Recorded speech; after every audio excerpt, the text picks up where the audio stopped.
late 20th century, electricity was initially used mainly for streetlights and running the streetcars. Only larger cities dared to venture into electricity. Electrification evolved at different paces in different regions of Quebec. Since the cost of electricity was very high, at first only a few wealthy citizens could afford to light their homes with the energy source. After the years went by, more and more families were able to afford this service.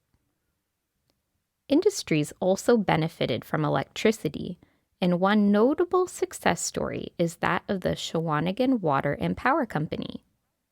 But how exactly is electricity produced? To make a long story short, first you need a river with a high water flow. Then you have to build a dam and then distribute this electricity with a network of wires. The Shawinigan, as it was called, was able to exploit the St. Maurice River and attract power-intensive industries like pulp and paper, aluminum, and chemical products. It also promoted the use of electricity in homes by visiting towns and villages across central Quebec with its traveling all-electric kitchen. It was every housewife's dream.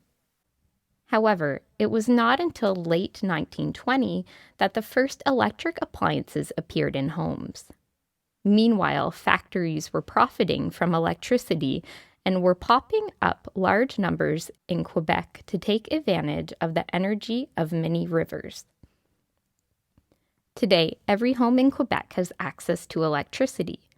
The province's electricity is now produced by Hydro-Quebec, a company publicly owned by all Quebecers. Almost all of the electricity in Quebec is produced by water power.